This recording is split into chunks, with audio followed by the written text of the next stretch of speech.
but I know if they did this, it would just be so much better. Oh, if they could just do this. Oh, I see what the potential is. No, you've got to stop doing that. You're falling in love with potential that is magical thinking, and not a good magical thinking about yourself, a negative magical thinking that causes you to stay in situations longer than it needs to. So that is what we're going to talk about today, and that is not falling in love with the potential. Check it out.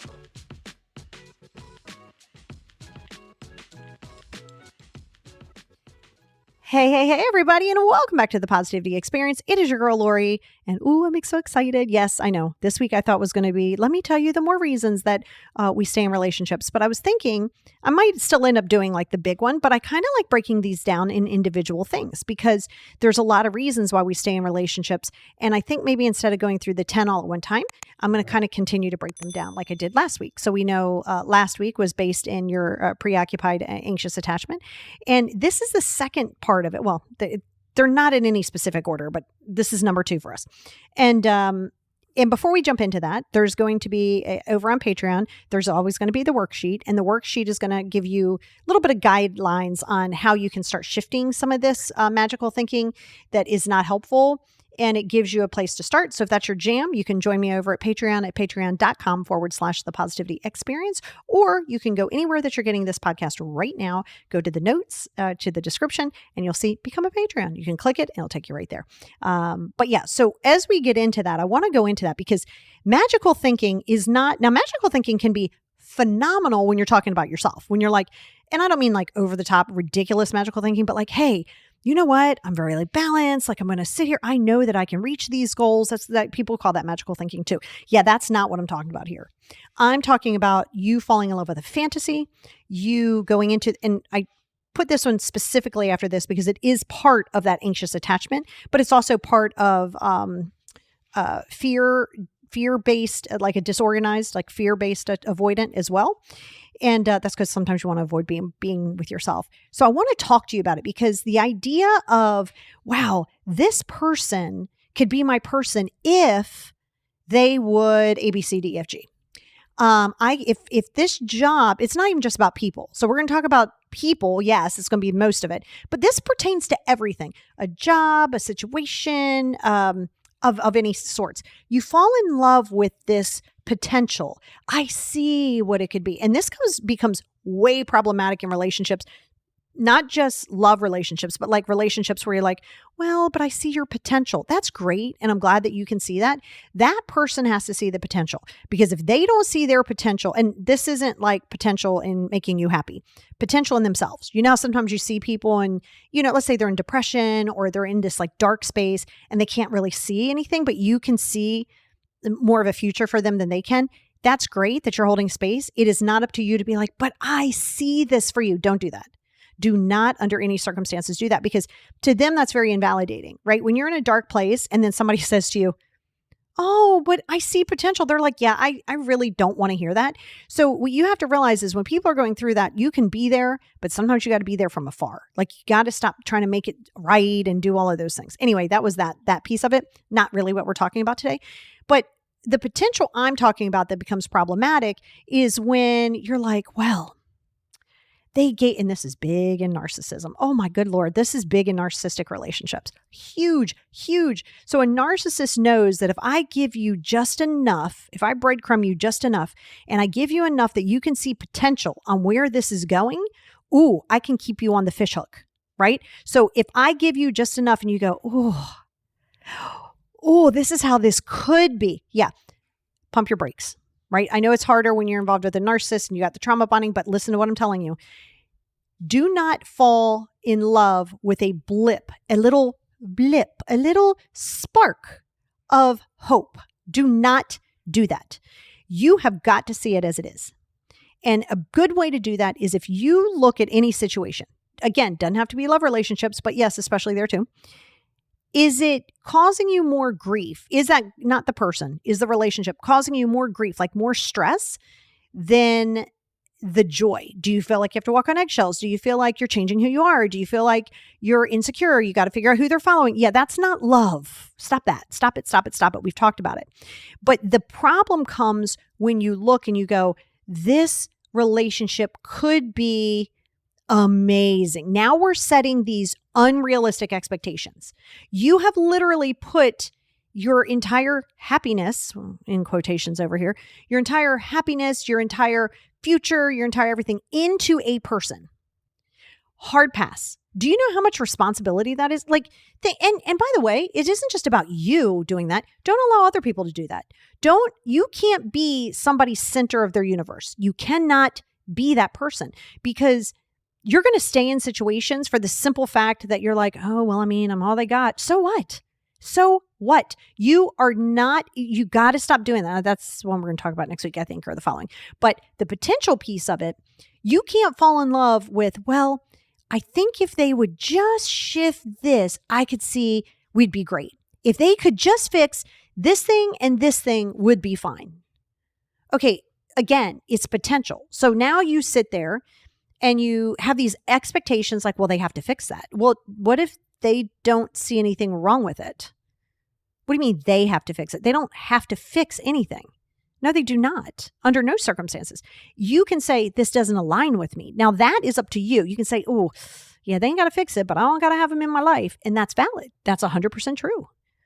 But you're falling in love with a very unrealistic expectation on how you think it could be. Oh, we could go skiing together, and then we could hit the wineries. Okay, that might not be their jam.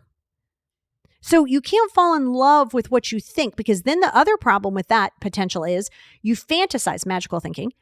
If I have a partner, if I have a spouse, if I have a friend, a best, whatever, if I have this boyfriend, I'm going to feel so happy. Well, you're going to have a person. I mean, you're going to have communication. So sure, that might fill a certain thing. You can't guarantee that you're going to be happy, because you can't find happiness in another human. You cannot find happiness in another human being. You're going to have to understand this. So this will help you when you're doing this falling in love with the potential crap, right? Because you're looking at it and going, this is how it could be. And the second part of that is now you start ignoring red flags. Oh, they just go completely out of your mind. Remember 6 months ago when you were telling your best friend how I don't think I would never be with somebody who did A, B, C, D, E, F, G. And here we are 6 months later, and now you're making excuses. Well, I mean, I know I said I didn't want them to drink too much, but I mean, he's good. I think he has it under control. He's only drinking like 6 days out of 7. I mean, yeah, and you know what? I can probably change that. Everything about that conversation is wrong. Everything about it. Because no, you're not going to change anybody. Human beings have the capacity to change. You do not have the capacity to change them, nor should you change for another person. It breeds high levels of resentment. High levels. So first, in order to see red flags, you have to know what your non-negotiables are, right? And again, everybody's non-negotiables are different. I've shared this with you. If I was single and I was out there and I was talking to people, and somebody said, yeah, I don't really like pets, or I don't like pets in the house. Okay, that's a deal breaker for me. I don't care how much potential I see in this person. I don't want to be like, well, I mean, he's got everything else. I could probably convince him to, my cats are different, because everybody's different, right? Everybody can change somebody because you're the different one. No. But my cats are different, and he'll love my cats, and he'll grow to love them. No. Oh my God, no. No. That is a deal breaker for me. If you don't like pets in the house, you don't like cats, you're great. You're cool. I can go out and have drinks with you, but yeah, it's not going to go any further than that. And I'm very strong on that. So number one, you have to know what your core values are in order to even identify what a red flag is. Of course, there's some pretty general red flags. Somebody's walking around stealing stuff. Yeah. Somebody's violent. Yep. Probably 2 big red flags that we could all pretty much agree on, right? But I'm talking about the ones that you don't like. Is it one that you don't like? Like another, this might sound silly to you, but if I'm at a restaurant and we're on date 1 and you're rude or you feel entitled at the restaurant, we're not having a date 2. It's done. That's it. Done. I'm good. If I was falling in love with the potential, I'd be like, well, I mean, maybe he was having a bad day. Now you start making excuses for people. Maybe I know he was having a bad day and he argued with his boss. Yeah, that does not give him permission to be an asshole to another human being. So if you're falling in love with the potential for the sake of having someone, or how you think it will be, or they really bombed the hell out of you for 6 weeks, and now you're like head over heels because you're like, oh my God, I'm the center of their world. Yeah, all of those things are red flags to me, right? A red flag is if somebody's coming in so hot and you are just all they can think about. No, that is a red flag, super bright. But you will avoid those red flags and you won't see them, or you'll make excuses. You'll be like, well, I mean, they're sort of pink. I mean, they're not really red. Like, you start making excuses because you keep wanting it to be different than as it is. A person, I'm going to go back to what I said before, has the capacity to change. You never, want them to change for you ever in a million years. That breeds resentments. And number two, you can't change them. All right. Now, the third piece of that is very often that goes into you enabling, that's right, enabling their bad behaviors, like bad behaviors for you, because everybody's bad behaviors might be considered differently. I don't mean like, okay, somebody went out robbing and stealing and I just enable that. No, but it's well, you're enabling because you're making excuses for it. You don't have to be around them. I think this is so important for you to understand.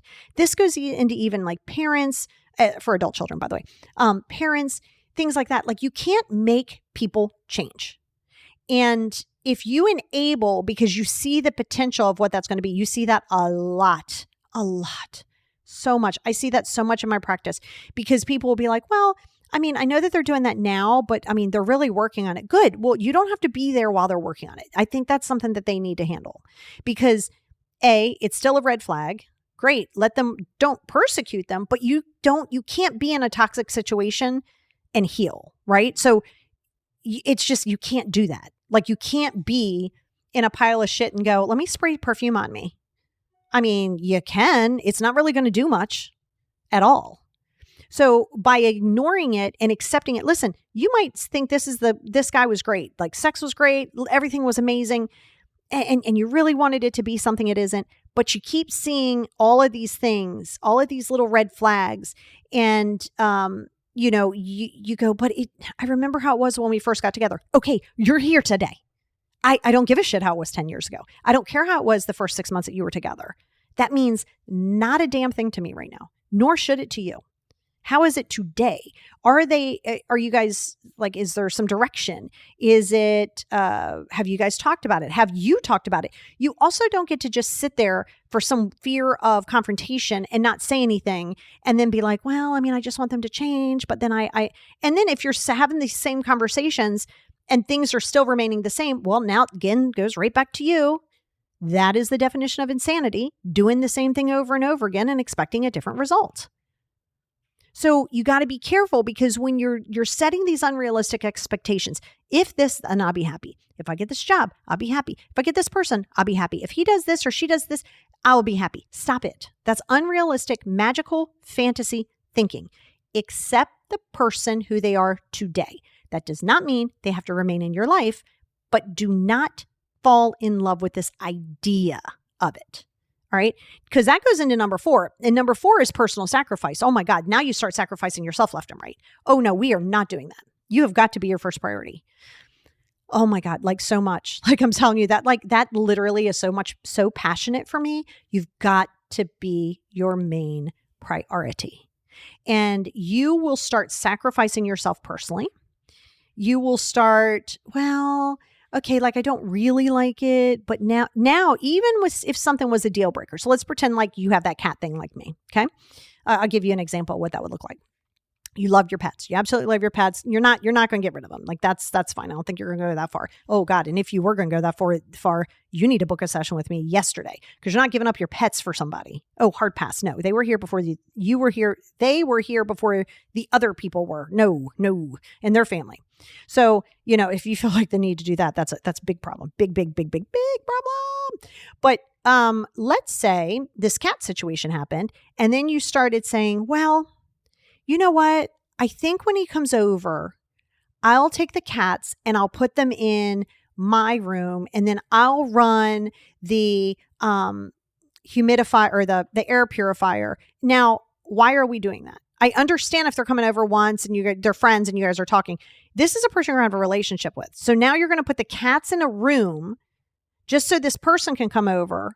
But the cats were here first. And you're going to sacrifice how you live because you're going to be uncomfortable because you got to put the cat away. No, absolutely not. See, you got to ask yourself, Why are you now? Yes, in human relations, you will make sacrifices, not at the cost of your mental health ever, not the cost of your peace, not the cost of your pets, no. There's some things you don't have to make a sacrifice for. But if you're falling in love with the potential, well, I mean, then if he comes here, then I can like kind of see how it is. And now I can give him like zero tech. Okay, why are you playing out these scenarios in your head that you haven't even discussed with somebody? Now we go into manipulation. Now it's manipulative. Now we breed the whole different thing of manipulation. Not saying it's intentional, but it's still manipulation any way you spin it, intentional or unintentional. And you got to stop with personal sacrifice. If you know that every Saturday you go hiking with friends, like every Saturday you go from 9 to 12, every single Saturday. And yeah, every now and again you're like, yeah, sure, I'll skip this Saturday. We're going to go on vacation. We're going to do something fun. But if the person's like, well, but I get really lonely on Saturday morning and I just want you to be with me. And now you start sacrificing what your joy is, sacrificing the gym, sacrificing what you do for another person, you are losing yourself. So know that ahead of time. Know that ahead of time. It's kind of like, I say this to people all the time. If I'm single and if I'm dating somebody and I know that they're a doctor, okay, and they're a surgeon and they're busy, like from the door, like I knew this from the giddy up, like I knew you were busy, you work 70 hours a week, whatever. Well, 6 months down the road, I have no right to be like, well, I can't believe that you're working so much. Well, why not? I was doing that from day one. What? Like I was doing that from the jump. Like you knew this. It's always hilarious, like not in a funny haha way, but it's ironic, I guess is the word I'm saying, that people go, well, I don't understand why they're this way, but yet they've been that way. I'm like, wait, what? You should know this going into it. Do not try to change a person. And if you change for them, you're sacrificing yourself from a personal perspective. Okay. Now, the other side of that is you fall in love with potential and magical thinking out of codependency and dependency. So you'll fall in love with, well, it's not that bad. Because again, you'll negotiate. It's not that bad. I mean, it's not bad all the time. Okay, that's fine. But is it in your non-negotiables? It doesn't matter that it's not bad all the time. That's great. I mean, yay. But the time that it's good, that's fine. But the time that isn't so great, like, are you just making excuses because you'd rather have that person in your life? And if they would just change this, if they just wouldn't do this, or if they would do this more, then it would be better. Stop doing that. If this happens, then I'll be happy. If they do this, then we'll be good. If they would do what I asked them to do here, then this would be better. We are not going to do that game. That creates a really big problem that goes into the high expectations, and it goes into the very next one, which is a disillusionment. I can't even say the word. I said that right? Disillusionment. Yeah, I did. Okay. It's like you're disillusioned in it. Right? You're fully and totally disillusioned in it. You're in full disillusion of kind of what it is. So you go into this, again, making excuses, worrying about things are. You start putting on those glasses, and I know that you've been there. We've all been there, because when you're in it, you have selective seeing, right? We have what we call selective seeing. You can have, and it's fine. All your friends have no business being in your relationship anyway. But let's say after the fact, you break up with somebody and they go, yeah, we kind of knew what was up. Like we kind of saw it. We kind of knew that things weren't good. And you're almost like, oh my God, everybody could see it. And then that doesn't mean that you feel bad and go, well, why couldn't I see it? Don't do that to yourself. It was selective seeing, right? You spotlight what you want to see. So if you want to turn a blind eye, you will, right? If you want to turn a blind eye to something, you're going to turn the blind eye to it. It's going to happen. Okay. And when you turn the blind eye to it, it's almost like, nope, no, I don't see them wearing that red shirt. No, they're not wearing that red shirt. I don't like that red shirt. Nope, they're not doing it. So you fall in love with the potential, and you have selective seeing because you fall in love with this potential. So you're only going to see the direction in which they're going in. Okay.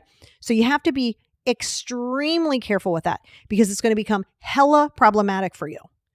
Okay. Because you have to remember radical acceptance. Go listen to the podcast, listen to the YouTubes on it. You got to remember how radical acceptance works. You do not have to like it, but it is what it is. I wish it was different. Yeah. Well, I'm sure you do, but it isn't. You wishing things to be different will never serve your best and highest good. That also goes into your ego. That's right. Your ego comes into play here. It's so funny because I've seen this all my life. I can change them. I'm different. My cats are different.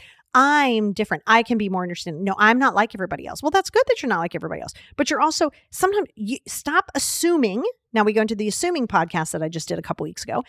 Now you're assuming that that you have all this magical power that you can make somebody change. Stop doing that. Stop it. I know some people look at it as a challenge and it goes into the ego. Like, I can do this. I can win. It's like this weird game of like winning and losing. But we're not going to do that, right? So if you go, well, if this person would, or this should, not, and take people out for a minute. If this person would leave the job, and if this person could do this in the job, this would be a great job. Okay, but that's not where we are. Stop fantasizing the what ifs. If this situation was different, I'd be happy. No, and that's also how you keep yourself stuck in victim mentality. You keep yourself in victim mentality. I used to do it. If my mom would have stayed alive and healthy, I would have been so much happier. No, it would have been different for me. Now that's a fact. Yes, it would have been different because mom would have been alive, right? I don't know that I would have been happier. I have no idea. But in my potential, in my fantasy, my life would have been so much easier growing up. Like, no, you're falling. Now that's fantasy. Now you go into fantasy thinking, if I would have just done this, and if they would have just done that, we would have still been together. You're not together. You are not together right now. It is gone. That ship has sailed. That person is out living their best life. It is okay that they are doing so. I do not care how you play it out. I do not care how you spin it. You've got to stop going back and trying to rewrite history when you cannot do that.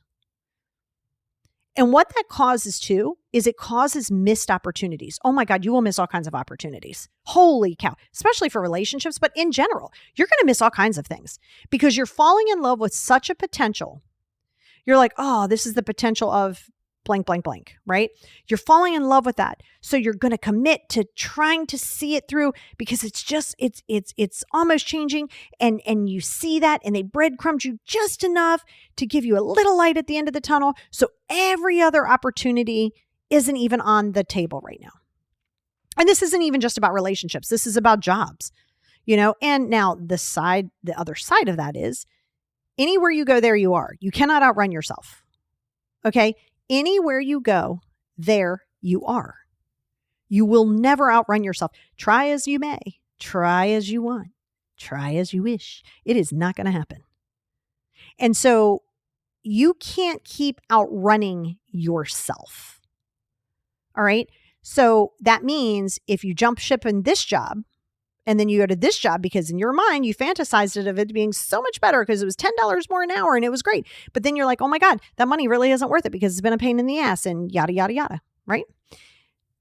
Don't fall in love with the grass being greener on the other side. Now it can be. It can be, sure. But roll the dice, make a choice, and take action. See, you keep falling in love with an idea of how it's going to be because if that idea goes in, then you don't have to put a lot of effort into it because you kind of willed it into existence. And that's a side note. Let me explain. As a person who has 96,000 hours of teaching mindfulness, meditations, and manifestations, you do not manifest a specific person. That is you messing with someone's free will. You do not manifest a specific person. Now, you can have traits, you can have qualities, and guess what? The person who wants those same things, that's how you come into alignment. You don't go, hey, Bill down the street, he's super hot. That's who I want to be in a relationship. And then you start doing this weird magic stuff trying to get Bill. No, we are not doing that. That is messing with somebody's free will. No, no, no. So you have to remember when you are working on something, you got to make the choice. You got to pull the trigger, man. You really do. You really do. Make a decision and do that thing. Okay. It's either going to work as you want it to, or it's not going to work, which means it does work anyway, because when it's telling you that it's not for you or it doesn't work, then that's great. It's giving you instructions on what does and does not work for you. Beautiful. We love that. Love that. Love that. Okay. So, with that, you have to remember where this comes from. Again, it's going to come back to your self-esteem. Always, everything we talk about is going to come back to your self-esteem. When you have a higher self-esteem and you work on self-esteem and you're going to have to work on self-confidence by doing the things fearful that let me reword. No, I guess I said that right. You have to do it afraid. Do what you fear and do that often, because that's how you get self-confidence. And you get self-esteem by taking the chatter that you've now adopted of all of these unhealed fuckers in your mind, and you are literally have adopted it into your voice, and it's not your voice. You've got all of this is helped. All of 99% of the things that I talked to you about, 99 is going to come back to you, your healing, your self-esteem, your self-confidence, your boundaries, your confidence, your willingness to say no, which is your boundaries, like all of these things, self-help, putting yourself as a priority. That is the key. That is the magic key. Everybody wants a magic key, but then you don't want to do the work because it means you're going to have to go backwards and you're going to have to go forwards, and you're going to do this for the rest of your natural born life. It is not a fast process. No. So we know self-esteem causes this, let me stay out of magical thinking, regardless of what it is. Obviously, I told you the anxious and avoidant. You can have the disorganized and anxious attachment in there, right? So those things also have a big piece of it. Your fear of rejection. You know, I'm going to have to do a whole topic on fear of rejection, because that goes again. What does it go to? Self-esteem and self-confidence. Your fear of rejection I'm on YouTube too, but I know you can't see. So your fear of rejection is on the left side. Your confidence and self-esteem are on the right side. So it's an equal balancer, right? But the opposite, right? So one's on this side, the opposite is on the other side. So how do you balance the fear and rejection? You work on your self-esteem and self-confidence. There's no scenario under any circumstances that I'm going to give you a tool that's going to go, and this person has to help you with the tool. No, they do not. This is always going to be your responsibility. Always. Now, along the way, you'll have support systems. You'll have people who will encourage this growth. That's beautiful. But the power is never going to be in somebody else's hands. Not on this channel. Oh, no. That power will always remain in your hands. Always, always, always. And you look at it as rejection. Sometimes things aren't going to be for you. People, things, situations. And of course, that goes hand in hand with external validation. You're sitting there and you're worried about, everybody needs to do this. And when you become more self-aware, you take your ego, watch the Ego Death series on my YouTube, go to my playlist, look under Ego Death series. There's 5 episodes on it. Watch them all, commit it to memory, listen to it again, over and over again. But when you put your ego to the side, you put yourself as a priority, you do not hold on to things just because they have a potential. Oh, but this could be, it isn't though. It could be, but it's not. But it could be, it also is not right now. This goes into mindfulness. You gotta stop thinking that something is just going to be different because you see a glimmer, because you're spotlighting what it is that you want to see. You're literally focusing and you're looking for what you want to see. You'll seek and ye shall find. And you could be finding something that is not even what you see. You've told yourself what you see, and that's what you're going to see. Good, bad, or indifferent. And so that's why looking at things in your mindset from a positive perspective, your mind is going to attract that. I mean, you are going to align with that. You're going to attract that to alignment. Not when it comes to other humans. I said for yourself. And you don't realize how much power that you have when you start working on your confidence, you start working on your self-esteem, you start working on your self-love, you start establishing the fact that, you know what, some of the people you're related to, including your parental figures, may or may not need to be in your life anymore. They are related to you. Stop calling them family. Stop it. Family doesn't have to be related. And just because you're related doesn't mean you're family. And you don't want to fall in love with a fantasy. You don't want to fall in love with an idea of how you want the relationship with mom to be. How is the relationship with mom? It's been that way for 57 years? Doesn't look like she's changing? Then you can keep wanting it to be different. You can keep falling in love with the potential, or you can accept it as it is. And then you decide accordingly what kind of steps you want to take for this. But again, who does it come down to? You. It comes down to you.